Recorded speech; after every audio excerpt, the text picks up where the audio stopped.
Recessions. You hear that word everywhere lately, right? And it can sound, well, pretty scary, kind of confusing. But here's the thing. It's not just some abstract thing that happens on the news. It affects every single one of us. So let's break down what's really going on. So let's start with this really weird question because it kind of sums up the strange economic mood we're in right now. What if we're already in a recession, but the signals are so confusing that nobody's really noticed? And this is why everyone's so confused.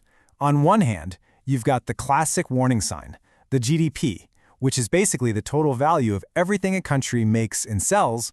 Well, it's been shrinking. But then, on the other hand, the job market is still looking really strong. Unemployment is low. So, which is it? Are things bad or are they good?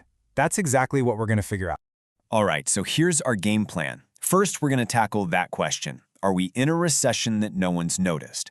Then we'll look at how a recession even starts and spreads. After that, we'll get real and see how it hits businesses, and more importantly, your own wallet. And we'll finish up with something you might not expect. Is it possible there's a silver lining in all this? Okay, let's dive right into Section 1. Are we in some kind of stealth recession? Time to unpack all these confusing signals. So, let's start with the classic textbook definition. For decades, economists have had a simple rule of thumb. If the GDP shrinks for 2 quarters in a row, that's 6 months, boom, you're in a recession. Pretty straightforward, right? Well, here's where it gets weird. In the US, the economy did shrink for 2 quarters straight. Check. It hit the technical definition. But then, just when everyone was about to raise the alarm, the economy started growing again in the 3rd quarter. So you can see why that old, simple definition just isn't cutting it anymore. So how does this whole thing even get started? That's what we're digging into in Section 2. A recession isn't like a switch being flipped. It's more like a domino effect, a massive chain reaction that starts with something really, really small. You know, it's easy to think of the economy as this big, complicated machine, but it's not.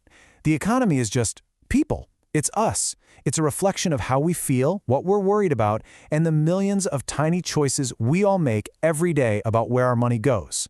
Let me give you a simple example. Let's call it the bakery analogy. Imagine you hear some bad economic news, and you decide, you know what, I'm going to skip that fancy loaf of bread this week. A tiny decision, right? No big deal. But what if thousands of people do the same thing? Suddenly, the bakery's income drops. It has to lay off a baker. Now, that baker can't afford to go to the local restaurant or get their car fixed. And then those businesses feel the pinch.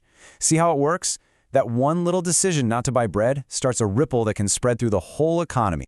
So that's the ripple effect on a small scale.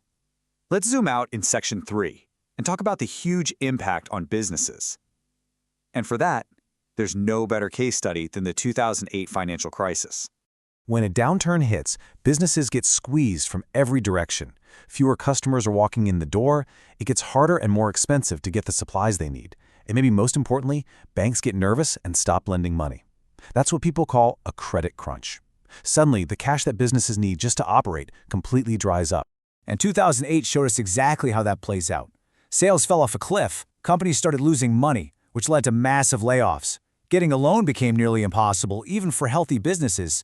It was just a total perfect storm of problems, all hitting at once.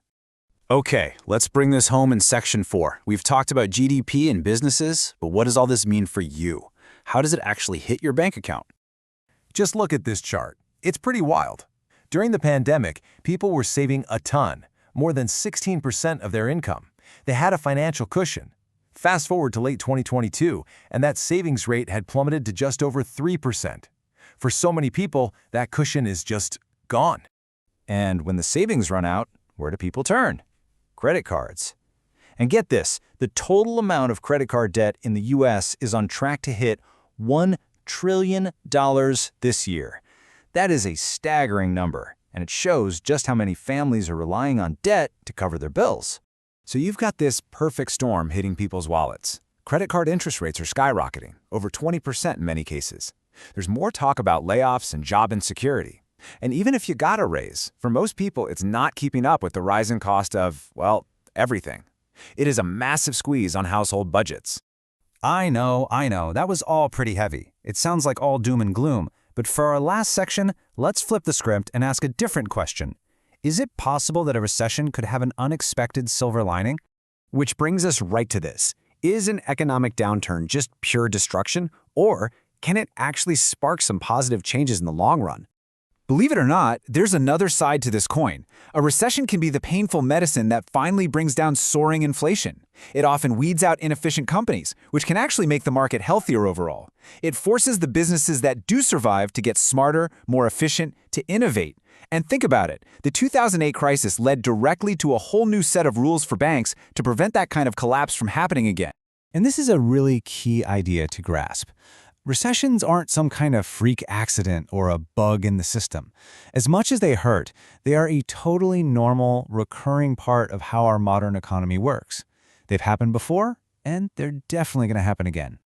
Some economists think of it like this. An economic boom is like a forest that gets overgrown and crowded. A recession is like a forest fire. It's destructive and painful, for sure, but it also clears out all the dead wood and creates space for new, healthier growth to begin. It's a system reset. And that's the thought I want to leave you with. Nobody wants a recession. They cause real pain for real people. But they also force us to fix things that are broken and can lay the foundation for a stronger economy down the road. Which leaves us with this big, complicated question. Are these painful downturns just a flaw in the system we need to avoid? Or are they actually a necessary, if painful, feature for creating healthy, long-term growth? Definitely something to think about.